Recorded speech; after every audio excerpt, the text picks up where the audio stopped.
భావం. దీపజ్యోతి నమోస్తుతే. దీపమే పరమాత్ముడు, దీపమే జనార్దనుడు.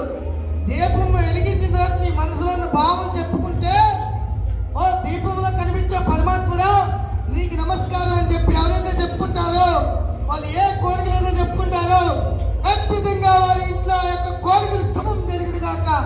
కాబట్టి దీపం ఎలాగైతే వెలిగించేటప్పుడు ఆ దీపం కింద చీకటి ఉంటుంది, కానీ ఆ దీపం చుట్టూ వెళ్తూ ఉంటుంది. గమనించండి, మనకు కష్టాలు వస్తున్నాయని చెప్పి మా ఇంట్లోనే కష్టాలు వస్తున్నాయి అనుకోకండి. మనకు కష్టం వెనుకలా మన పక్క వాళ్ళకి చాలా ఆనందం ఉంటుంది. నీ ఆనందమే ఈ దేశానికి పరమానందం, నీ సుఖమే ఈ దేశానికి శాంతి. కాబట్టి నిన్ను చూసి పక్క వాళ్ళు ఆదర్శంగా తీసుకోవాలి. కాబట్టి మనందరం కూడా దీపానికి ప్రతిరూపం అది. ఇంకా మీకు అసలు రహస్యం చెప్తాను. దీపం లేని ప్రదేశం ఎక్కడైనా ఉందా చెప్పండి? శ్మశానంలో వెలగదు. మనం దీపం వెలిగించడం మానేస్తే మన ఇల్లు శ్మశానంతో సమానం. సంవత్సరం రోజుల వరకు నువ్వు గుడికి వెళ్ళకపోతే నువ్వు ముట్టి రాయితో సమానం. కాబట్టి ఒక్కసారి ఆలోచించండి, దీపం వెలిగినంతసేపు మన ఇంట్లో లక్ష్మీదేవి ఉంటుంది.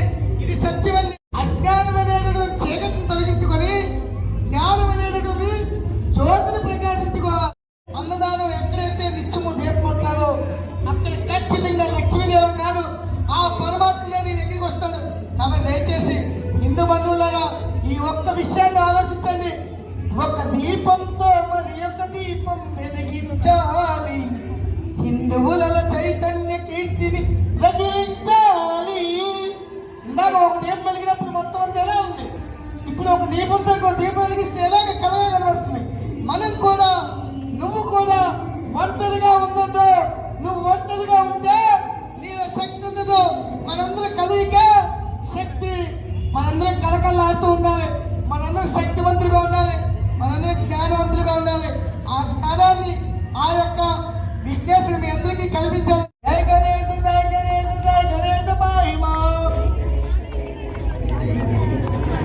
జై గణేశ జై గణేశ జై గణేశ రక్షమా, జై